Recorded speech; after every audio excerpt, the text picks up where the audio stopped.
Derivatives trading involves substantial risk of loss and is not suitable for all investors. Past performance is not necessarily indicative of future results. So stressful when the world's on fire. Good God. I can't look at this, guys. Like, my strategy is Lots you of- buy it and you hope that you got a good spot. Yeah, but we all think you're crazy. You don't fight this. No way. The markets are freaking out and you don't think that anything is wrong? Come back tomorrow and I'll lose it all. Should be fun. Okay, boys, let's get straight into it here. Core PCE prices 3.5% versus an expected 3.1%. Let's see here. GDP quarter over quarter negative spot 3 versus an expected spot 2. Isn't there a monthly PCE?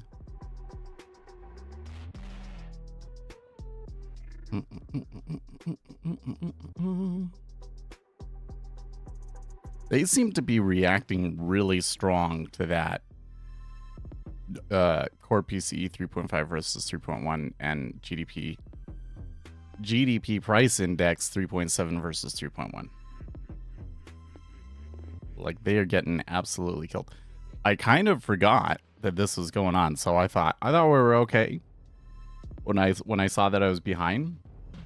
But now, man. And then I came in and I was like, okay, well, they gave up the gains that they had earlier in the session, but already they've extended further. So the market's really, really reacting to this. At least the treasury market is. Let's see where we're at relative to yesterday. Well, there's still a lot of room in yesterday's up action. So that makes me a little nervous. Here's the S&P 500. You know, yesterday it looked pretty dire, but actually ended up being okay in the S&P 500. But the overnight action don't look very good. Oil dipping overnight. Gold here, kind of on a little bit of a downturn, lower end of its range. Silver dropping out of the range. That's not good. Ooh, man, copper really taking a hit.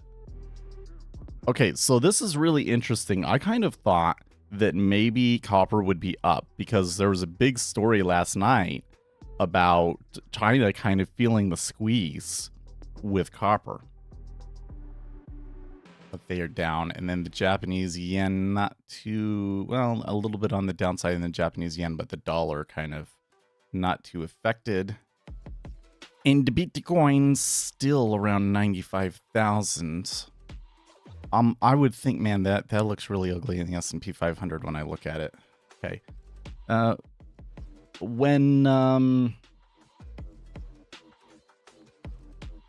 You know, I do kind of wonder this.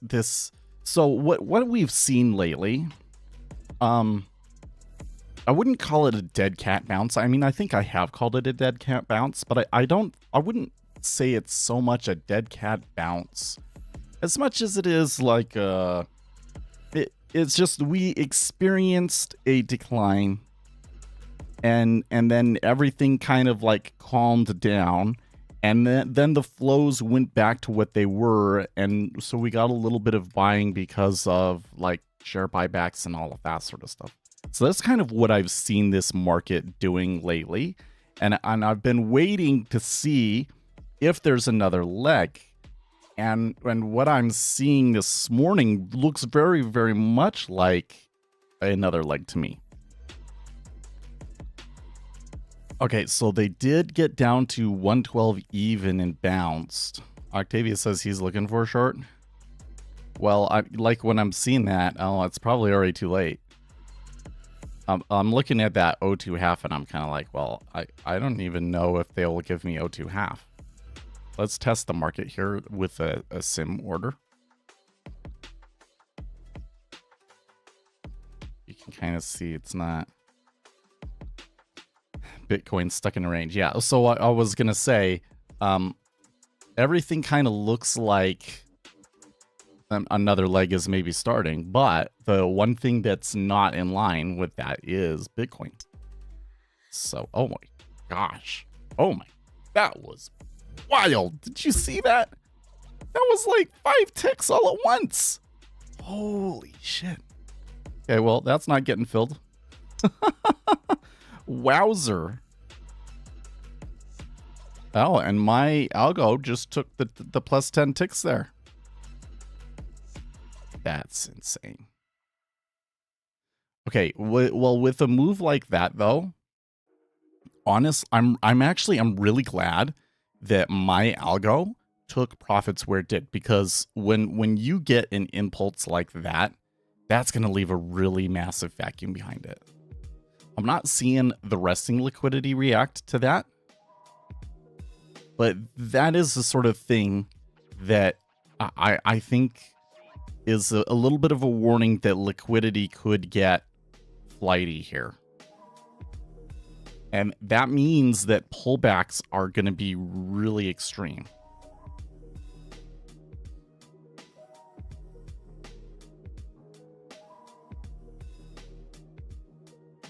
I know I'm probably like scrounging for ticks here, but I kind of feel like, yeah, 3 ticks there. I don't know if it's going to come all the way back to 0.2, but I don't think that I want to take on a position yet. Not until it's at the higher end of that range that just got swept, at the very least. Let's see here. What was it? It was all the way starting from like, yeah, it was starting from 0.2.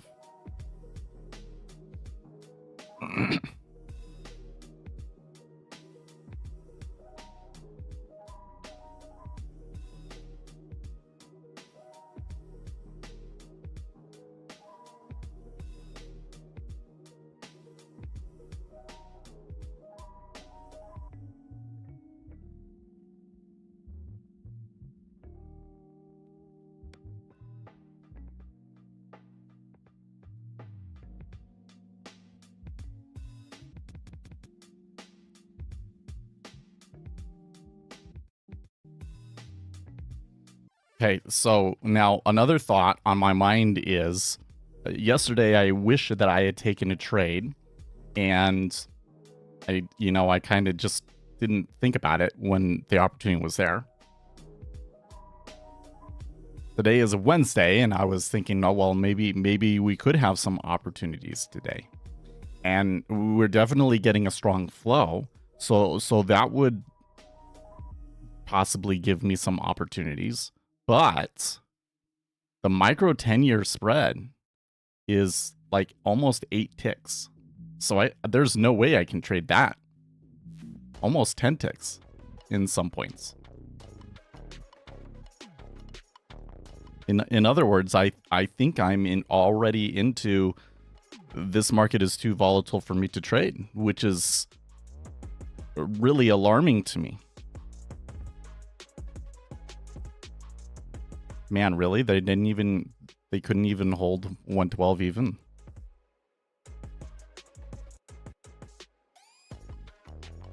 You know what I think I should do here in this situation? Oh, it's too late.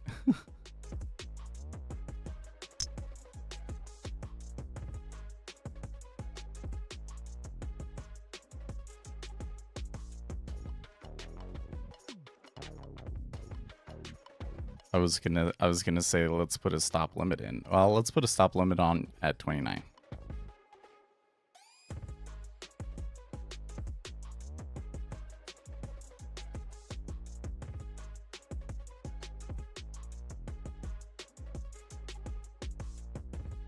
Okay. You know what? I don't like where it got me in the queue off of that. That did not work at all. I might still get filled here on backwash, but I was hoping that putting a stop limit in there would at least get me an okay position in the queue, and it did not.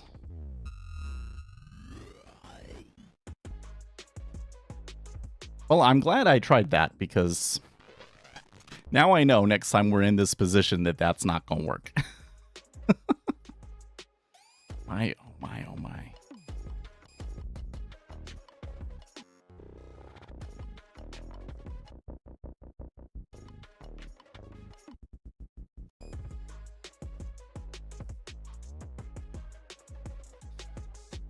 So, going back to these numbers, I thought that there was a monthly number here. Why is there not a monthly number here?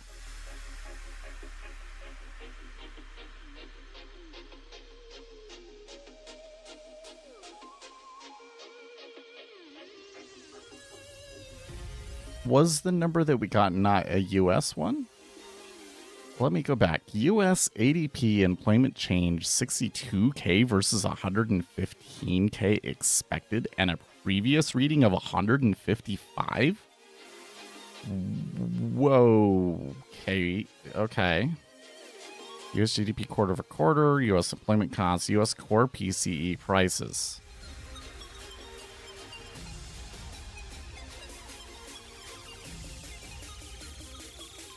Now, now that's weird. Because we also have US PCE at 10 o'clock Eastern time.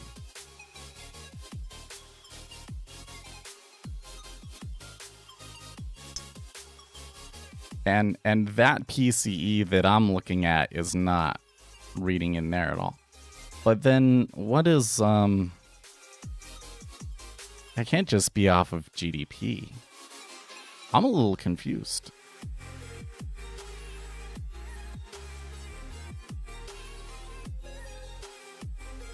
Oh, okay. I missed this. Oh, hold on. I don't even have the news clock started. That's pay attention, Seth. Okay. U.S. Treasury says it's evaluating enhancements to buyback program. U.S. sets quarterly refunding at $125 billion in line with estimates. U.S. sees steady auctions for at least next several quarters. Okay, that is actually... The book in the 10-year micro is hilarious because it's obviously just, yeah, it is. It's just one market maker right now holding a huge spread. And I think these ones on the inside are retail traders. So there is like up to 5 contracts in between.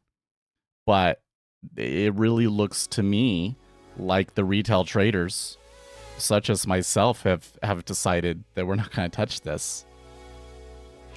And obviously the ones that are looking for limit orders are like on the bid side and not the offer side. Right? Okay, this treasury announcement right here, I think that could be significant. Not because enhancements to its buyback program is significant, but they almost certainly have kind of been holding that in waiting for an opportunity where they felt like they needed to try and support the treasury market, where they could come in and say that. Which says to me that that Besant thinks that this decline that we've seen here is a problem. Okay, I don't like the way that came back. Wouldn't have filled anyways. Oh, jeez. So this, I think I kind of get 2 takeaways from this. One is that the selling from this could be pretty extreme. Like this could end up being a trend day down, right? But 2, the risk of wild pullbacks or reversals are higher as well, because the treasury could decide to come and be even more forceful. Order submitted. Okay, so that just triggered my algorithm long. Let's see.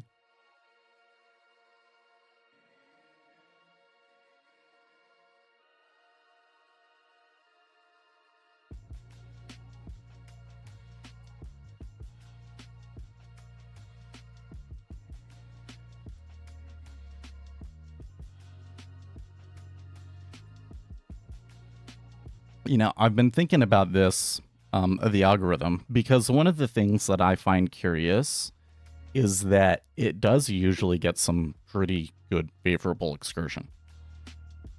there are some situations where it gets in and like that's exactly where it flips, right? But usually it's like it gets in, it goes a little bit in its favor, and then it kind of like goes sideways, or it starts to become mixed, and that's where it takes like all the bad trades. So in the past, I've done things where it's like, okay, we're going to adjust our target based on like daily average true range or things like that, right? I've also tried average true range of like the last 5 minutes or something like that. And I found that when I tried the average true range of an intraday chart, that it was like completely useless. It just wasn't very effective. But what if I constantly adjusted it every bar? Like the average true range of what it was when it took the trade, maybe not necessarily a very good indicator, but if it continually gets updated, so once you get in the trade and then the average true range, you know, comes in, then the algorithm would eventually take its profits. In other words, it would kind of cause something where, you know, at first it's going for a longer one, but then when it doesn't really go, it kind of brings its target in each one. That seems like an interesting idea, doesn't it?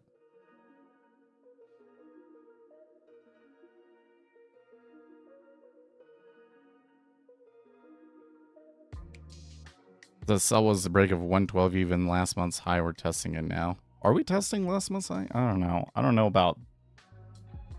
I don't know if that kind of a number necessarily concerns me. So, like, look, we're into yesterday's range. There was definitely something with, like, 112. It came back to it. And then when we got below it, it started to, like, trigger something else coming in. Let's go back to a daily chart. Yeah, I don't really see any of these numbers really being that significant, to be honest with you. The next number that I think would be important would be 111.10. It's all the way down here. So like if we were to go for a trend day sort of a thing, that would be, I think, significant support. That would be kind of a place that it would be hard for it to get to and get over.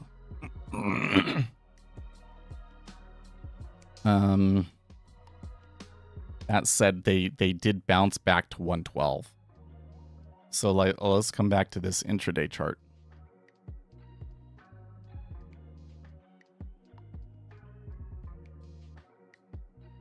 So there's 112 even. Off of the initial news, they kind of did bounce off of it, and then they went whoosh, retested it, fell further. But what was the cumulative delta doing? So this was the one where I was like really surprised.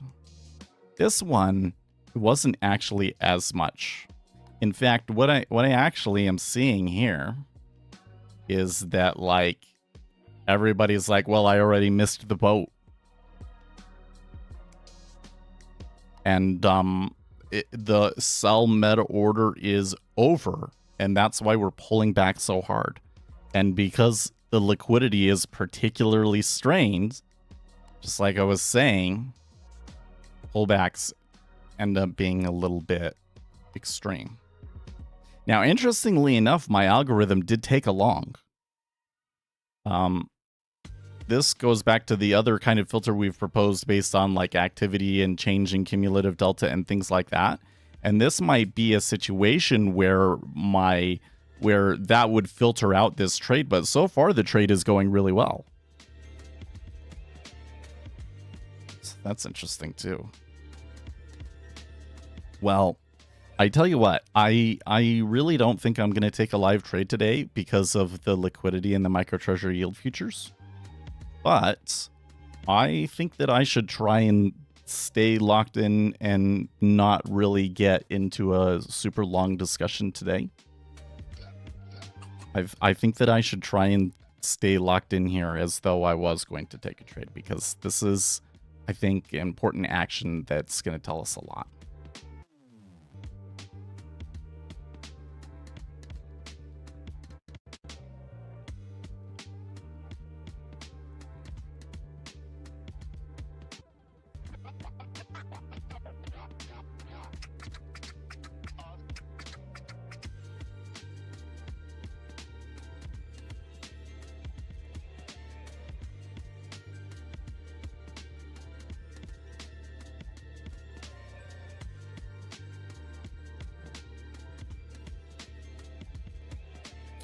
I'm trying to decide here today. I got a linen shirt. I'm trying to decide how I feel about the linen shirt. On one hand, my camera at 50 millimeters is too zoomed in for you to really see too well what I'm wearing. You can just kind of see the collar.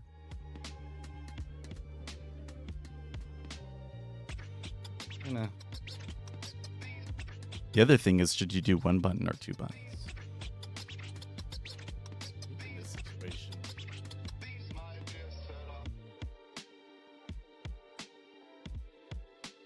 I like two.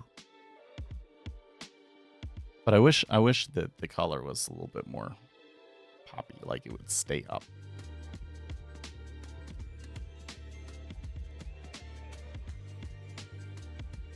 Probably I need to do a better job ironing it. I did iron it, but it doesn't. You wouldn't know. It's linen.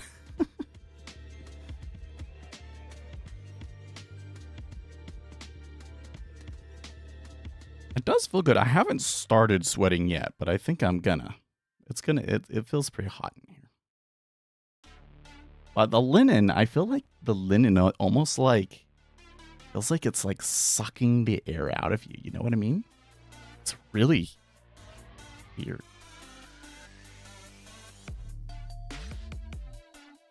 Did I reset it all the way up at 0.2 again? Oh, that's so weird. I should have paid attention to that, because that was a spot. You wouldn't know it from looking at the chart alone, but on the DOM, that was definitely like the highest that it could get, right? Like we had an order sitting at 0.2 and it wouldn't fill it. So that it came back up there and it didn't fill it again is kind of interesting. You know what? So I didn't tell you guys about this. So I was trying to write a video. I've been having trouble because I just don't have the time to write right now. But I think it was on Sunday. I was kind of going through. And I started writing a video, and then like I lost the motivation. I was like, I don't know if this is actually a good video. But the video was basically premised around the idea that like a lot of the information that retail day traders have about day trading is outdated. Like they get ideas from a long time ago, things that maybe worked a long time ago, but they don't work anymore, or that they were maybe reasonable back then, and they were good reasons for people to believe them back then, but now we have more information and we know that those are just things are complete nonsense, right? And so I was getting into price action, because price action is kind of the latter. Like people believed in it, and of course, shouldn't the action of the price matter? I think that's why people use the term price action, because it's kind of hard to like dispute it, you know? But all of the research that I've seen says that prices are martingales, essentially, which basically means that you cannot derive a reasonable predictor of price from price. And so I decided to ask ChatGPT. I was like, is there any empirical research supporting the ideas of price action and or like, you know, these other kind of technical analysis things? Or actually, I asked it specifically about support and resistance, because that's what most retail traders are doing, right? Is support and resistance. So is there any empirical backing for support and resistance? And It gave me a couple of studies to go and read, but it was really good. I tell you what, ChatGPT is so good at just taking a huge volume of stuff and summarizing it for you. And it did a really good job in this instance of telling me, well, here's all of the research and what it says, but the research doesn't really support the use of support and resistance. Now, the one study that it gave me, I think that somebody else here on the stream told me about it once. I seem to recall maybe somebody mentioning it. This study did find support for the use of support and resistance, but the algorithm that they were testing to find what support and resistance was and everything, they tested it over several different time frames, and they only found it to work on time frames between 30 seconds and 90 seconds. Isn't that interesting? So it was saying that support and resistance was a thing on very, very, very short time frames. But this idea that like this was a support or a resistance zone 5 minutes ago and it comes back to it, the study basically said that didn't work. And the study also said that on the time frames where it did work, that the effect did not overcome the costs of execution. So that, I think, makes it even more interesting, because a lot of people will argue, well, support and resistance has to work because that's what everybody's using, right? And I think that what this is saying is that, yeah, there is a self-fulfilling prophecy kind of effect from it, but that effect is so small that you can't actually make money from it. Isn't that kind of curious? It seems to me that most of the time the retail strategies, and I'm focused here specifically on the ones relating to movements in price. It seems to me that most of the time, like, it does have a little bit of an effect, but it's not enough of an effect for you to make money from it. But every once in a while, you will get this like massive coincidence of retail traders all kind of zooming in on the right thing where it does matter. Like, I think that was probably what happened with the ICT strategy, where we saw that it started to all of a sudden do really well during COVID, and then like almost immediately lost all of its money, like as soon as it got popular on YouTube. And I think that's what was happening.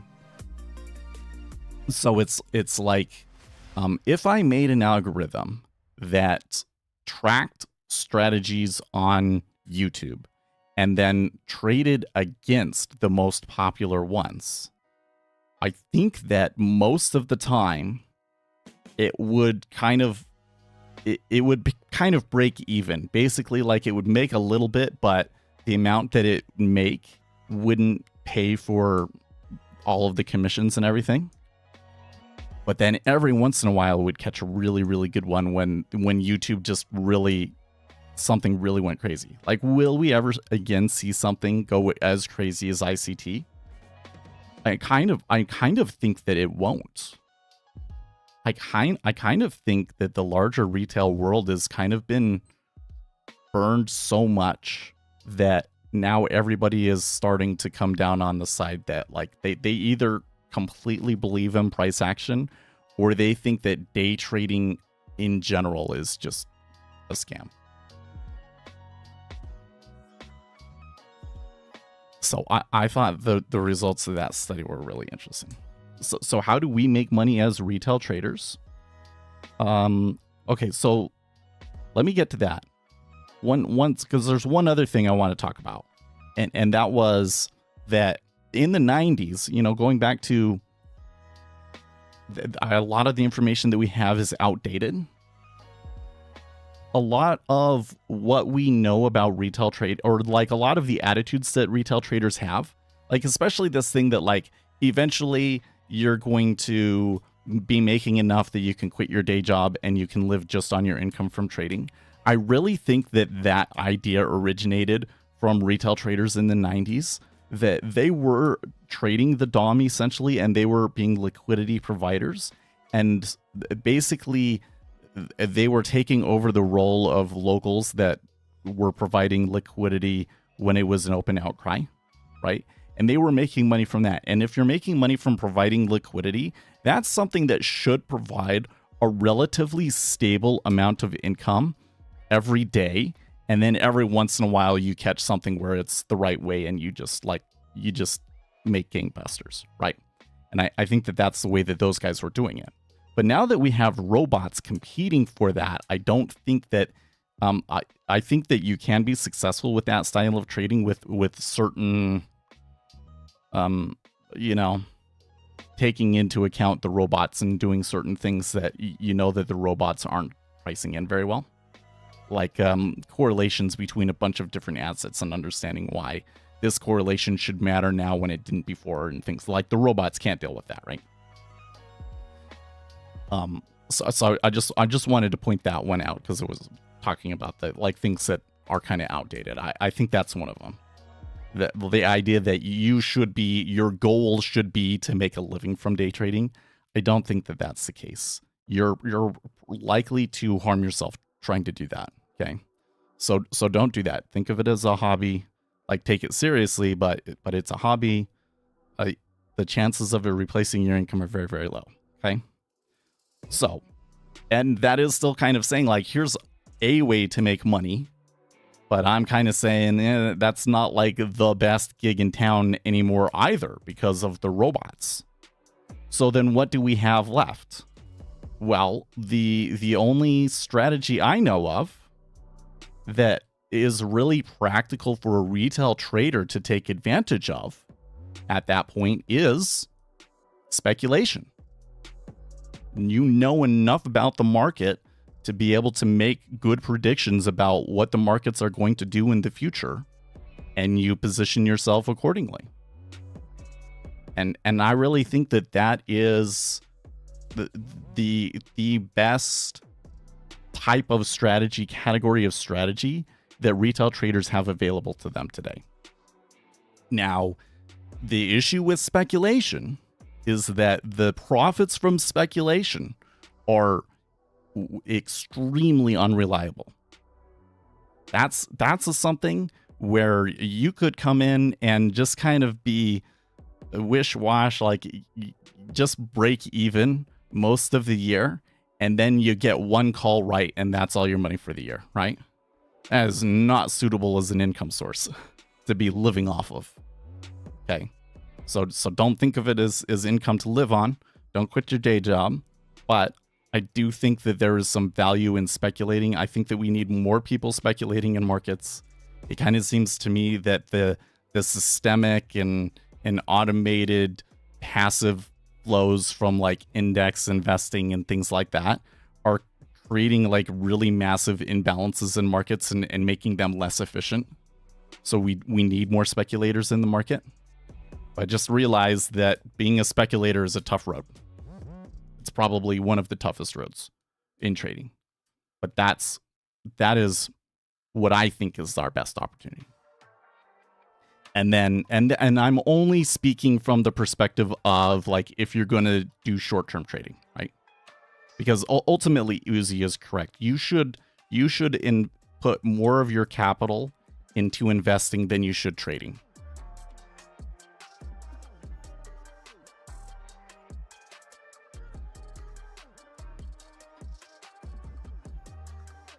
Like if I'm just starting out and I have $1,000, right?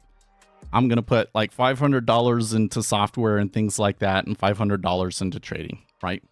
Target filled. But then if I get another $1,000, I don't think that I put that next $1,000 into trading unless I've already blown the account or something like that. No, I think that you put that next $1,000 into your IRA or whatever it is.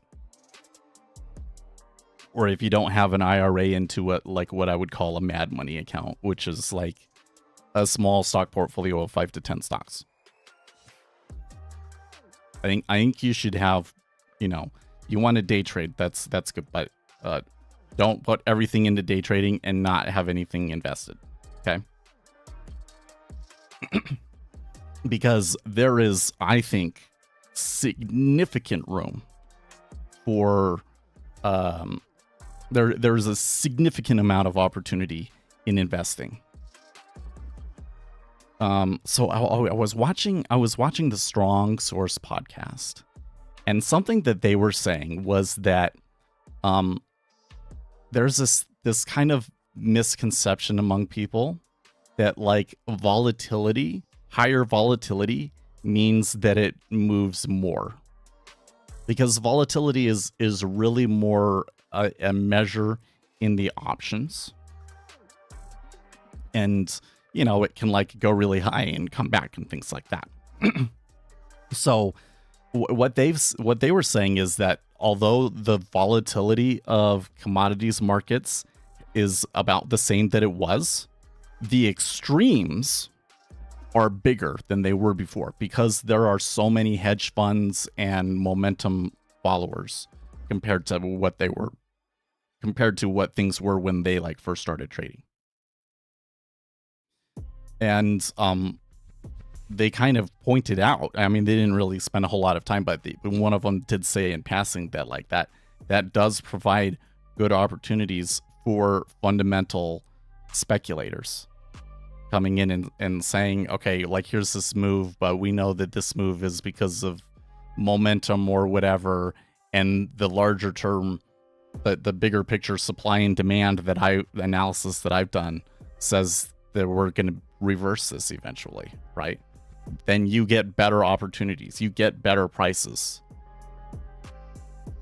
and that happens in stock markets. And that's the whole thing that Peter Lynch was saying in his book One Up on Wall Street, is that the funds move things so far that you get really good prices. And if you really understand, if you're informed, you know what's going on, you know what something should be worth, it gives you good opportunities. So yes, you invest, and then the day trading that you're doing, that really, really keeps you informed, helps you understand what's going on in the market, and helps you kind of like time those kinds of trades. AO says expecting a second leg down. Well, I've been on that whole spiel. We've just been going up. But my robot did take the profit, so it's now 2 for 2. But look at the cumulative delta here.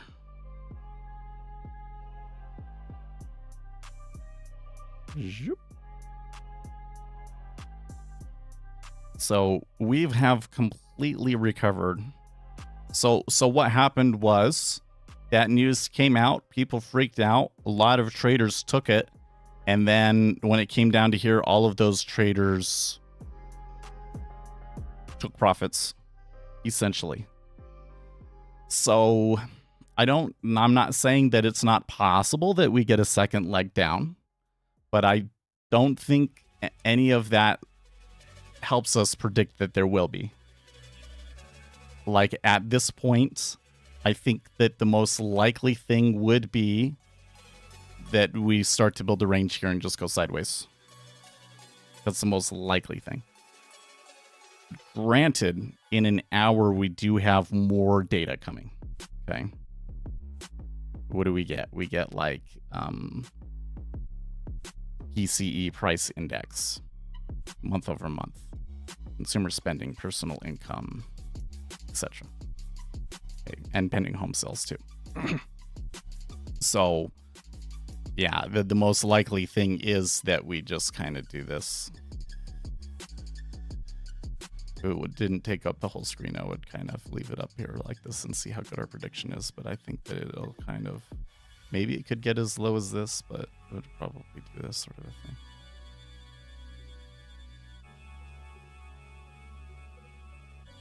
I think I need to restart my pen here. It is just like acting slow. Maybe it just isn't very good at staying open all the time. It's maybe there's a memory leak in it or something.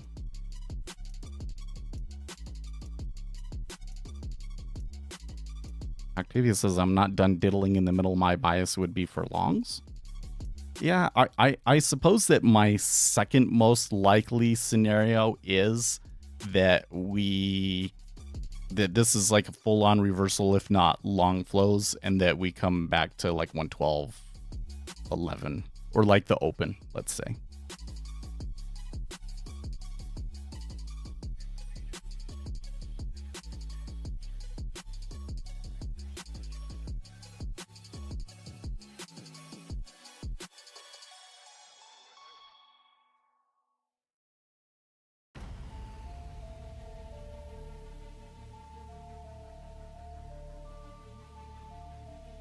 Oh, you know, when I was talking about linen earlier, I should have made a poll.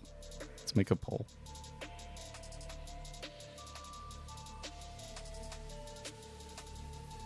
There we go.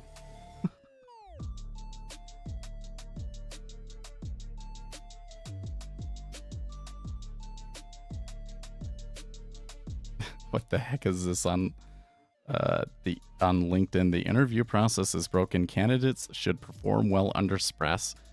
Too often we hire people who turn out to not have the necessary stamina when the going gets tough. So why not make them fight? Yeah, job off. Oh my gosh. That's actually pretty funny. It's actually pretty funny.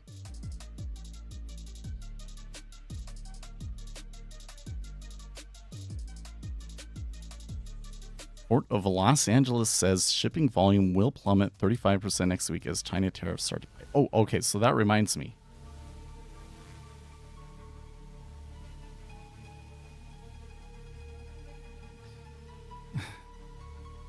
Somebody on CNBC saying this is Biden's stock market, not Trump's. I don't agree with that. It's still, I would say that it was Biden's economy and Trump's stock market like a month ago, but now I kind of think that it is Trump's economy. I think that most of the conditions that we are seeing now are a result of Trump's policies. But okay, what I wanted to see was this week, do I have estimates for non-farms payrolls yet? I do. Okay, they are predicting 133,000 non-farms employment change. So to kind of give you an idea, but 250 is kind of like, would be like what you would need to deal with like new people being born. Like that's the 250 is like normal job growth. So we were like running slightly under like what would be target job growth. And now this month it's cut in half. That is really weird that I would find a job right when things really fell apart. But who knows? I might find myself back out there in 2 months, 3 months. So it's still scary. It's still scary. What does your robot take into account? On what basis does it make its trading decisions? Okay, so if you go to speculatorseth.com, I have a NinjaTrader suite that you can go and download. You can try it for free for 2 weeks, and then after that, it's just a one-time $200 payment for a lifetime license. And one of the indicators that it has in there is called the market order imbalance. Market order imbalance is basically a percentage, the percentage of orders, market orders, in the time frame that were market buy. Okay, so when it gets to 53%, that means that 53% of the market orders in the time frame were market buys versus market sells, right? So I have it set when there's a 3% imbalance. So that is like they're at 53% or at 47% on the other side. That would be sell, right? Maybe I should have changed it so that like the middle was 0, but whatever. When you get a 3% imbalance, it tries to go along with that imbalance. Okay. Now, this is an algorithm. It's first of all, that 3% is really sensitive. Okay. And we chose that because we wanted to be entertained and we wanted it to take a lot of trades. You might want to tone that down a little bit and not take as many trades. The issue, though, is that it will take less trades if you increase that threshold, but that also means that you won't get as good of a price. So it's kind of rough. But this is a signal. It's a well, I call it a naive signal. I'm not really good at selling things, am I? I should just be like, guys, when we are in a volatile market like this, where market orders are really dominant, the algorithm just smacks it out of the park. I mean, that really is. It's 2 for 2, and both of them were 10-tick winners. And it caught it both ways. It caught the short, and it caught the long. So there are definitely some very powerful things about the indicator. But I just don't want anybody to go in and take it. I can give you the algo too, by the way. I just don't want to put it out like on my website because then I kind of have to support it. But if you message me, I can send it to you. But when we are in kind of more lackluster market action, it will often end up taking a lot of trades that end up going nowhere. Okay, so just keep that in mind. So I was discussing earlier maybe a possible change to it where if it gets in a trade and the volatility of the market or the average true range of the market on like a 10-minute basis or whatever really comes down, that it will try and take its profit.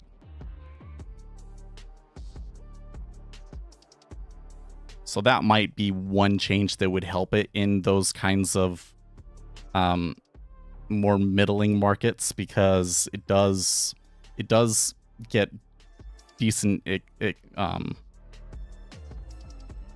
favorable excursion.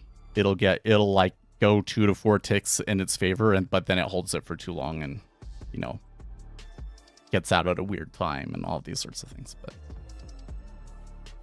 But this is mostly just an exercise to kind of help us understand how the market reacts to these things, and learning to manage an algorithm and things like that. I think that there are a couple of good things that we've learned from it. I wouldn't run it all the time. Okay. I think the best use case for it is, okay, the market is getting kind of wild here, and then turning it on then. You probably would have missed the first trade if you did that.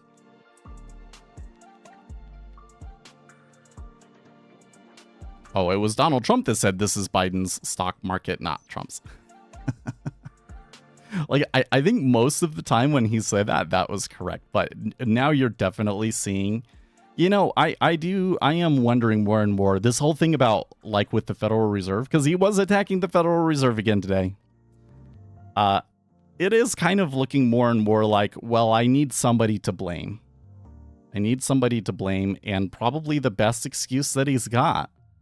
And I mean, I do think to some extent it is a legitimate excuse that the market is taking a massive hit because the Federal Reserve is not sufficiently supporting the market when it has something that is deflationary is happening. China is pulling out all of the stops and doing everything that they can to support their markets and prevent them from showing any weakness. And the US hasn't done a thing. And I think that, okay, like, yeah, the Federal Reserve should be data dependent, but I think that this is a little bit extreme. I think that you can very much say that we are likely to have significant deflationary impact from tariffs. It's kind of like what you're gonna see is deflation. So like, have you had any of the like stores and businesses that you follow like having sales right now? A lot of the ones that I follow are having sales right now. It's like they've pulled over everything that they can before the tariffs go into effect, and now they're trying to sell it all. So there is some demand in that future that has been brought forward. So if you look at things from the perspective of like the demand overall, it will look something like, if I can find my pen here. Demand overall is something like this, and then it's going to go goodoosh, and then it's probably going to come up. And then in the end, demand will be slightly lower than it was before. Because, why? Because less people can afford to pay those higher prices. Right? The price for imported goods. So let's say, I should just go all out with the drawing here this morning.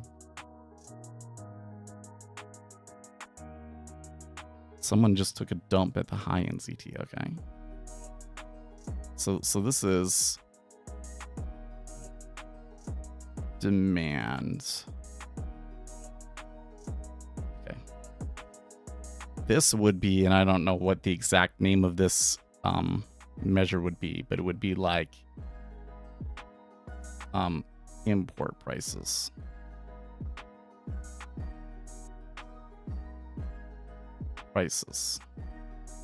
We'll probably do something like this.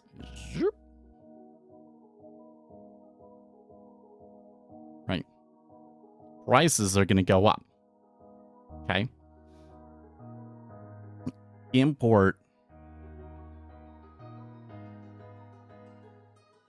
inflation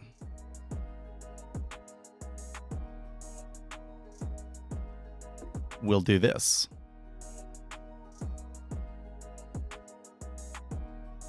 Right?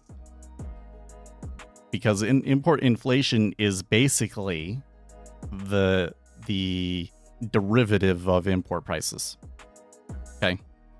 So you're going to see strong price, you're seeing inflation here, but then when it comes back, inflation is returned back to what it would return back to normal. Okay. That would be import inflation. Okay. But then we're going to come down in here and we're going to say domestic prices. Okay. So these are goods that are made and sold in the United States, right? These are going to go like this. They're going to go down slightly and then probably recover a little bit and go sideways. Okay. And domestic inflation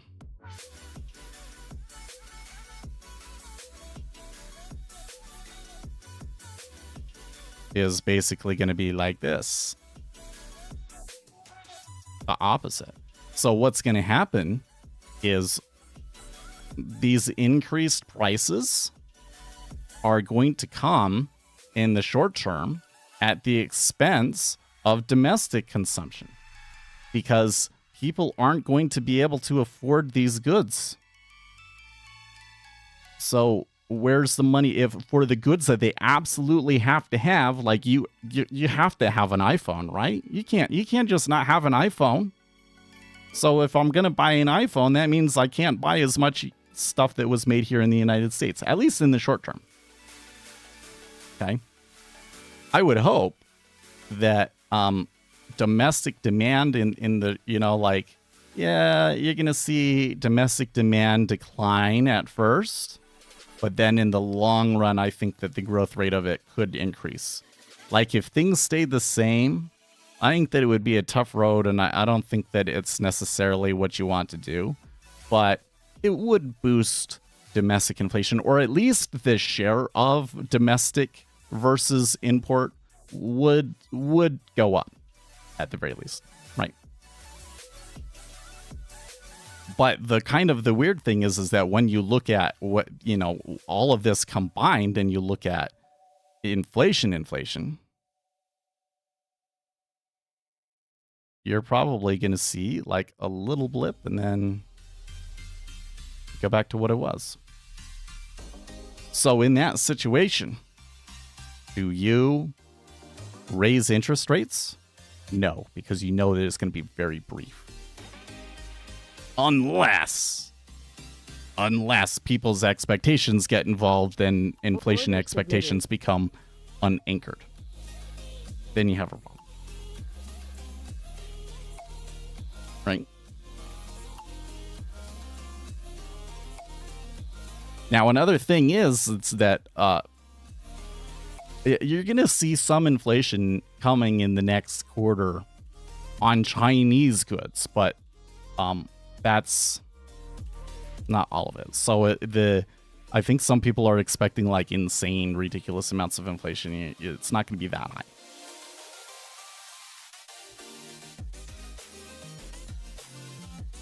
But could it be enough for them to like, well, I certainly don't think you raise interest rates in that case, but could it be enough for them to say, let's not raise interest rates in June, let's do it in July? Absolutely. Or like not July, but August? Absolutely. Well, I have to look, remind me to look tomorrow at what the FedWatch tool says. I think it's too early for us to get any idea, but we were at like 70% yesterday, and I bet you that comes down a little bit, although probably still above 50% chance that we cut in June. Probably. And it could be, this is interesting. This could be kind of like a really big counter signal. Like,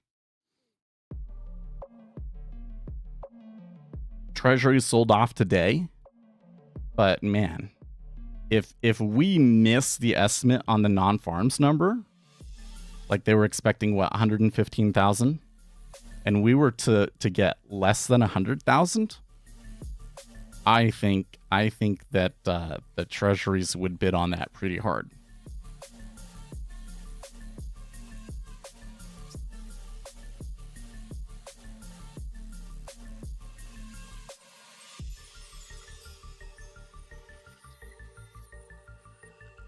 Someone took it.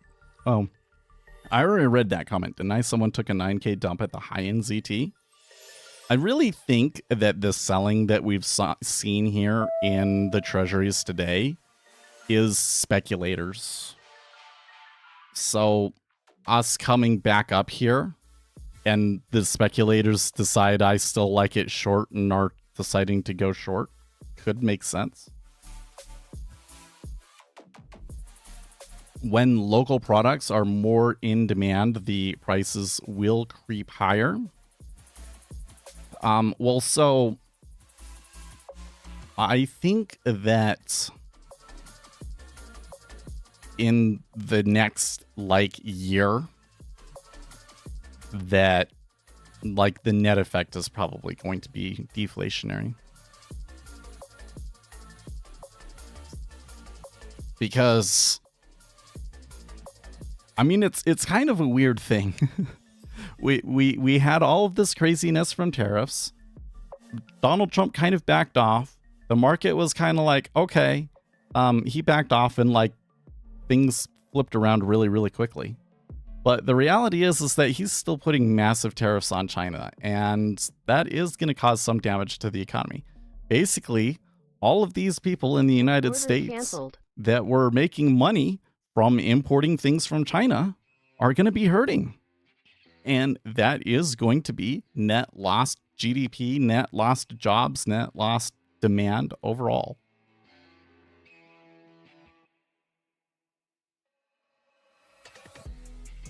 And, I think that you probably will see one effect that probably wasn't reflected in the graphs that I drew, but that the things that you can't make in the United States, that they're only available in China right now, that, you know, like some of the prices on those might go up. Like there's going to be less of that stuff coming in and people will be paying more for them. And that could go on for a while because it's going to take years probably. It's probably going to take years for the United States to build that kind of production capacity, or for the production capacity to move from China to India or wherever it's going, right?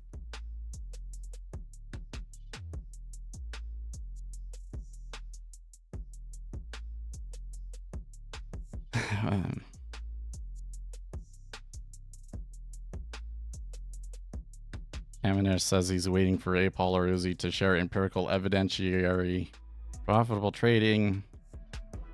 Uzi says we've all been waiting for your bloviating. I don't know how to say bloviating. Is that how you say it? That's a word that I don't think I've ever heard somebody actually say. But I tell you what, it's really curious the thing that he decides to lead with, isn't it? So here again, I'm like wondering, okay, so did he choose that because he thought that was the most inflammatory, attention-grabbing thing that he had? Because I feel like it's another comment that's kind of like, you really aren't paying attention, are you?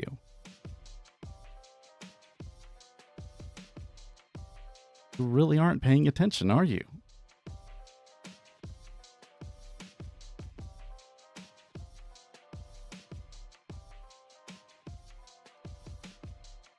Paul says, yes, that's literally all he got. Because Uzi and Apol never said, oh, I'm a profitable trader, and if you trade the way that I trade, that you're going to be profitable. I think that they're both kind of saying trading is really, really hard, and I wouldn't necessarily try and trade the way that I trade, even if I've made money. That's what I'm saying. I'm pretty sure that that's what Uzi would say. like nobody here, like that's the thing. Again, where it's like you're not paying attention, because like the biggest thing here, like the thing that I would say separates my channel from pretty much every other day trading based channel on YouTube. Well, the primary thing is that we're focused on empirical evidence, but the secondary thing is I'm not telling you to follow my trading or to trade the way that I trade.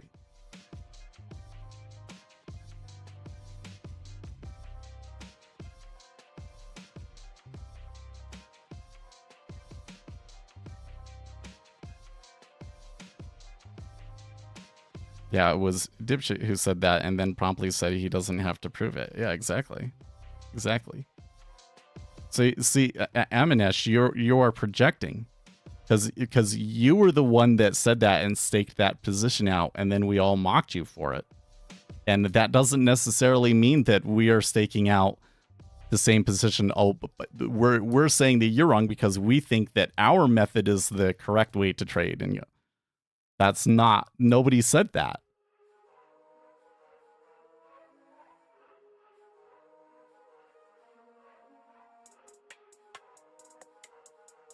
Yes, they did. They both said that shit. It's either Dom trading. They did not.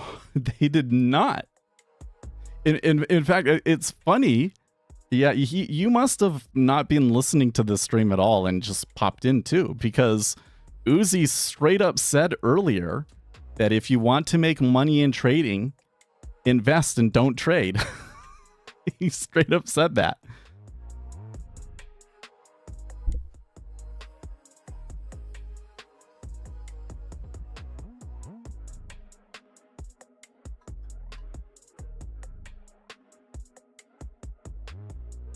Even though I think that we have the best information out there about how the market behaves and a lot of information that I think can keep you out of traps and falling victim to a lot of the scams out there and things like that. The reality of the reality of it is, if I took 100 people and I had the opportunity to like mentor those 100 people personally, the nature of randomness and the market and everything as such is that the majority of those people would lose money still. As good of of information as we have, the majority of people have to lose. That's the way the game works. I think that if I went up against like these price action traders and we said, you know, you have to keep trading for 5 years, I bet you that they would have 25-30% of people that would survive, and we would have like 40%, 35-40% of people survive, something like that.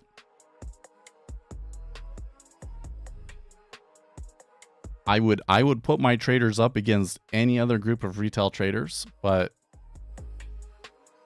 it's still retail trading. You know?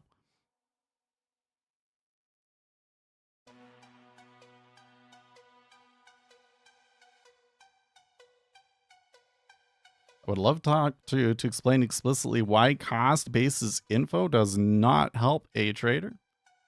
Well, so that is, I think, an open question, right? I think that there's some crazy things about it. Probably not today, huh? Yeah, not today. Because today is like a trend day reversal.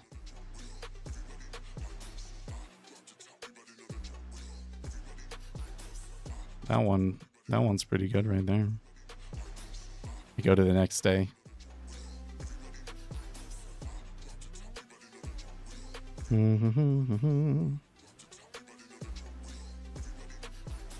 I think it's useful. It's not the primary basis of our trading.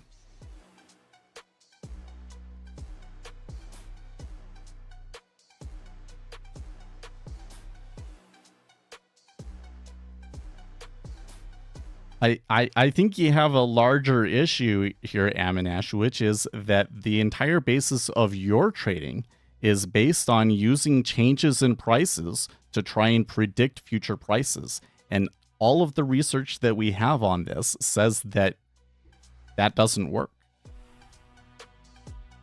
Right? Like, we're going and we are using research and trying to keep our trading in line with the research that we do know. And we're kind of then using that knowledge to say, where can we push things a little bit further? And we're trying to come up with new things. But what you're doing is you're taking something that we explicitly know is wrong and then claiming that you're been massively successful from it.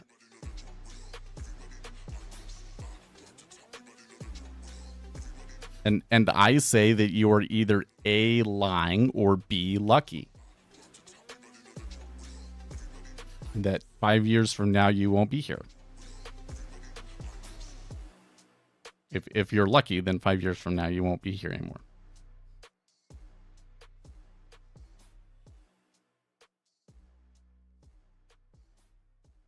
Did he say that he was using a stochastic? I don't remember that.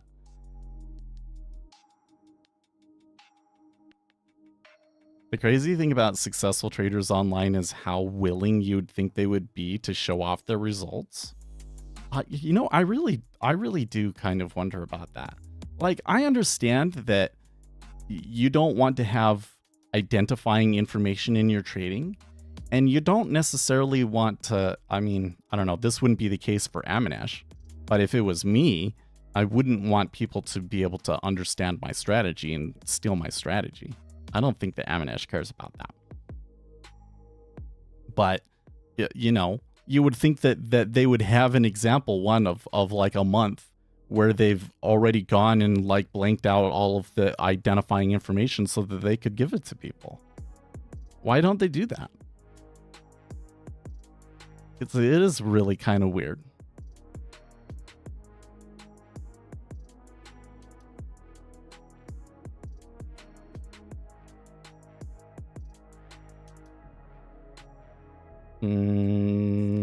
Okay, so if the cost basis is 1 and the market pushes to 30 and then drops, the market maker is in profit. Anything above 1, how does that help me? Okay, so you have to remember that what is the primary driver? Like if prices are going to move, then what is, it's going to be new orders. It's going to be those new market orders that are pushing us, right? So we have things set up over here. Oh wait, hold on. I'm gonna move this back over here, somewhere where I can click on it. Right. So we had prices were at 1, 30, and then things came up to 30. Okay. Well, probably what we're gonna have on our cost basis lines is something like this.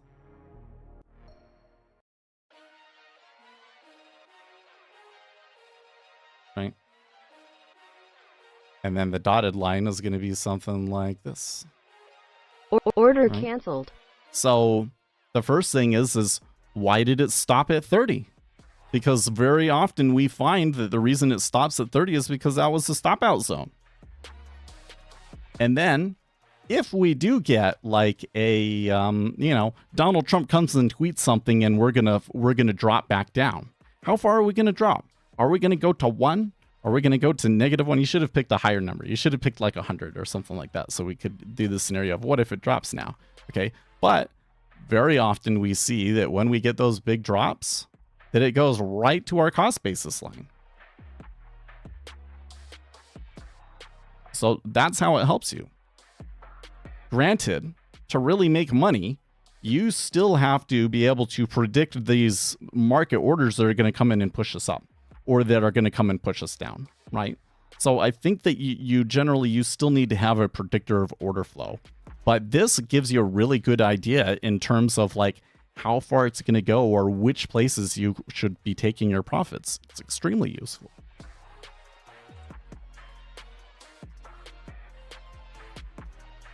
And that's just predicting where the market prices that the market can go to based purely on the market maker's positioning.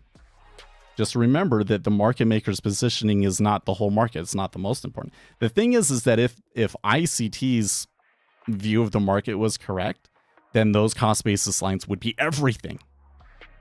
But we can very clearly see that that's not the case. Market orders are more important.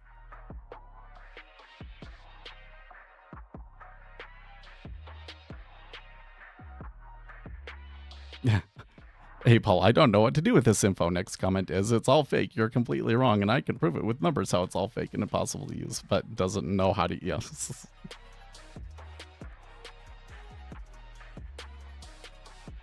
You'd still argue that limit orders are more important? Okay, so let's try and argue this out. Because here's the way that I see it is like there is market orders and like you're getting a certain amount of market orders, right? And then there's limit orders and you're getting a certain amount of limit orders constantly being placed on and limit orders constantly being canceled, right? And it's going to be the change in the pace of those things that is going to ultimately determine where price goes, right? Now, generally speaking, if you look at limit orders stacking and pulling, you're generally going to find that if we are moving up, that the limit offers are canceling and the limit bids are stacking, right? But those are in response to the market order imbalance coming in most of the time. Right. So if you were to look at stats, right, you might find that limit orders are very coincident with us ticking up or ticking down. But that is probably the market reacting to the new market orders coming in, right? So what we would need to have is a situation where the market orders aren't really doing anything interesting, or maybe the market orders are selling, but the limit orders are doing something contrary to what the market orders should be doing, and the market follows the limit orders rather than the market orders. You with me so far? That would kind of be the thing for me to be like, okay, and like, how often does that happen? Where the market chooses the limit orders versus the market orders and so forth. And my argument is that the market is more correlated with market orders than it is with limit orders stacking and pulling. That's kind of what my argument is. And more so than that, an imbalance in market orders is more likely to predict a future imbalance in market orders than an aberration in limit orders stacking and canceling is to predict a future move. Most of the time when I kind of see those weird aberrations in limit orders, I kind of feel like that is kind of a crapshoot what it does after that. So that's why I feel that market orders are more important. Right? So, do you disagree with that framework, or would you propose a different framework to make the argument that the limit orders are more important? Would be my question.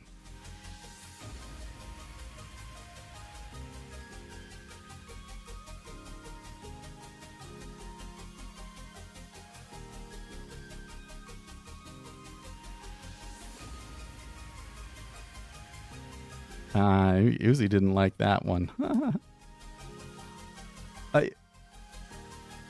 I am trying to still pay attention to the DOM here and not get too drawn in. But we only got like 5 minutes left anyways. Oh, Uzi just deleted him. Well, yeah, but now he'll come back.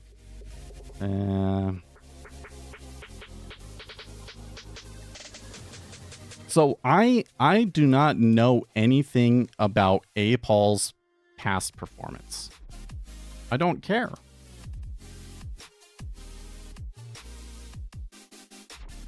Amanesh is coming in with this idea that like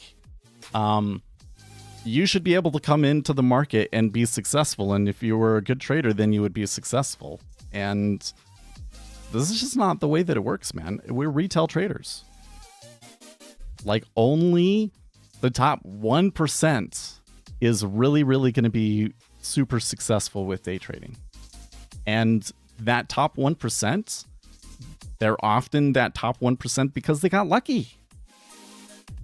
You can't correlate the success with actually good trading. In fact, I kind of feel like that a lot of people that are successful is because they're explicitly terrible traders, and that's why they don't last. Like, they're good for a while and then they drop off.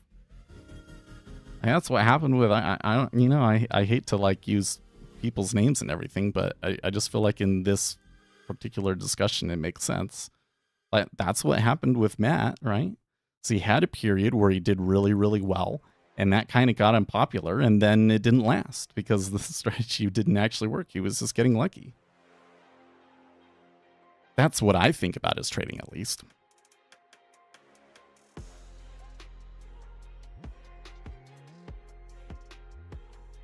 On this channel, we don't make massive amounts of money. I'm trading super small, right? But we tend to be pretty consistently, you make a little bit. Yeah. That's better than like 90% of traders. It's not going to make you rich, but it's better than 90% of traders.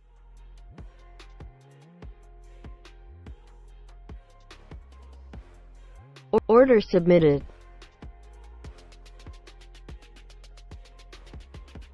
I don't think that Amanesh will ever be able to make an argument that is one either like logically correct based on what we know about the market, nor will he ever be able to make one that would actually be effective at influencing anybody on this channel, because almost everything that he believes seems to be driven by his own narcissism. That's every time that he comes in and I start arguing with him, I just think I'm arguing with a narcissist. Everything that he believes is that he's so amazing. And everything is presented in a way to try and make himself seem more important to us. And I think that the reason he keeps coming back is because we are creating a narcissistic wound to him. That he's come in, we reject him, we immediately see through him and reject him, and that triggers his narcissistic injury. It's triggering to him, and that's why he keeps coming back. That's what I think is going on. Because I've never seen him make an argument that was humble. You know what I mean? Like to me, humble is saying, hey, like we have some of the best information, but we're still retail traders. Like you just have to temper your expectations. We're not teaching to become millionaires here.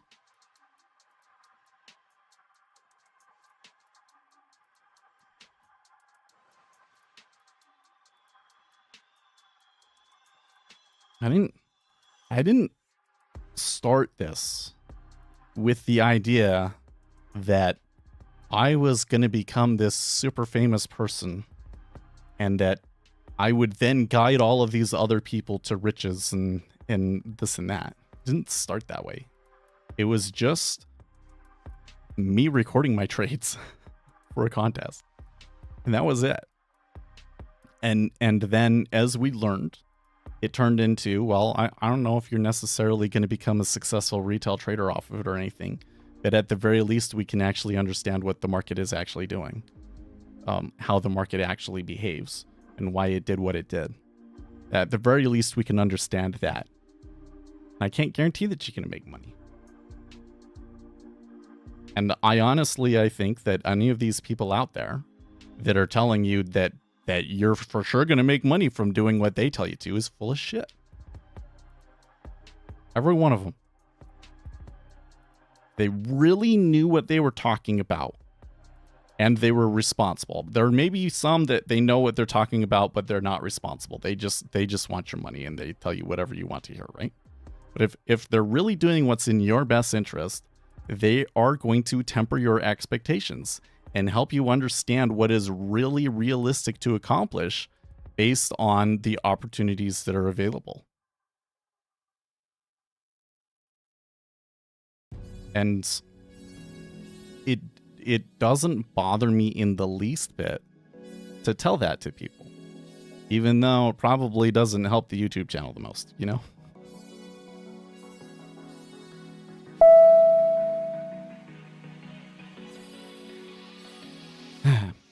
All right.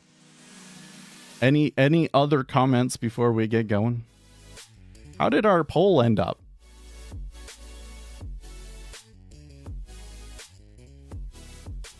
He wasn't even telling us that much. He is just as an angry boner for you specifically. Yeah, that might be. What are signals that a non-retail trader placed a bet? Well, so the thing is I don't think that you can really tell that they placed a bet, right? Because you can see orders and we can say, you know, there was a large meta order here and there was a large meta order here, but we have absolutely no idea why they placed that order, right? Could be that they were exiting a trade. There are some situations where we can kind of figure out if people are adding or removing positions. Some situations. But it might have been a bet. It might have been a hedge. It might have been a part of a completely different bet that involves multiple instruments. It could be that they just have to rebalance their fund. And so we don't really know, right? I don't necessarily care that somebody's taking a bet. What I care is that there are orders. And if I can predict those orders, if I can find ways of predicting those different flows, then that's a way that we can potentially make money, right? So that an index fund has to rebalance, that's actually a really, really good predictor that I'm going to look for to potentially take a trade off of. Yeah. Oh, there you go. I only trade natural gas because I am involved in the transportation logistics of it. That's amazing, Red Heifer. I've made money, but it feels like gambling. Well, you know, you got to hedge, right? But that is the key insight that I can give you, right? Is that to predict a future change in price, you are essentially predicting future orders. And so if you can look at all these things and you can say, well, I know that there are these guys that they produce natural gas and they have to sell it. So there's going to be a certain flow that comes in from them. And there's other people that they buy natural gas and they have to hedge that. And so there's the flow that comes in from that. That's like your supply and demand. But then there's also momentum funds that are going to come in off of certain triggers. And there's different funds that do rebalancing. And there are correlated flows that come in relative to the entire energy Order sector canceled. or relative to the value of the dollar, right? And I can add all of those things together. That is where you can sometimes find imbalances that give you really good predictions about where things are going to go in the short term. And that's the approach that we take. And so if you start to study those predictors of order flow, those individual things, like how do the suppliers and the buyers actually behave and manage and deal with things, that's where real edge, that especially for you, if you're primarily hedging, you can find, you know, things that will really help you. Anyways, it is time for me to get going. If there's a red heifer in there, you didn't see it. Okay, how did our poll come out, by the way? 50-50, but only 8 votes. Well, okay, most of you guys don't care. I kind of like the material. I don't know if the look is like. I remember there's this thing like, maybe if I change the way that I dress, but nobody will see it because all you see is my head. So I have to zoom it out a little bit, step up my dress up game, and anyways, it is. I am gonna get going. It really sucks to end at 8 o'clock. I feel like we were just getting interesting, but I don't know. You guys are kind of calming down, anyways. So, linen towels, is linen really good at drying? I don't know. I feel so far like I did not sweat that much today, even though I'm really hot. I feel like that the linen like almost sucks the heat away from you. So far I'm feeling the linen. I'm liking the linen so far, but we'll see. We give it a full day. Because I want to buy more shirts, and I'm like, okay, so when I buy more shirts, should I get more linen shirts or not? And I'm kind of leaning towards I only need like 1 or 2 linen shirts, and that maybe I would prefer linen shirts for not at work. Oh, that's right. We get news here. We do need to see what the news is going to be. It is a little bit late. Oh, okay. So personal income month over month, spot 5 versus spot 4. Consumer spending, spot 7 versus spot 6. PCE price index, month over month. I'm still waiting on 0 versus spot 1. And the regular PCE is 0 versus 0. So not too much significant in there. What about pending home sales? Oh, pending home sales was 6.1 versus 1. That's a little bit of a sell. It's a little bit of a sell, and we are seeing a little bit of a sell. Okay, well, let me tell you what. Before I go, what brand of shirt? I got them from Charles Tierwit. Tell you what, you guys, you go and look at that site because I like what I've gotten so far. And if you see shirts that you think I should get, tell me, and we'll add, because I want to buy like 4 more shirts. Okay, we are moving down a little bit. Cost basis right now is at 04 and 31.5. I'm kind of feeling like this news release is not enough to create like a gadoosh. But just in case it happens, that kind of gives you your targets. So we'll see. My robot did take us short, so we'll see if it Turns out or not. My guess, though, is that the robot will take a bunch of little trades and just kind of hemorrhage the rest of the day. Okay, guys. I'm going to get going. I will see you tomorrow, Thursday. And getting close to that Friday is going to be a big day. Stay excellent, team.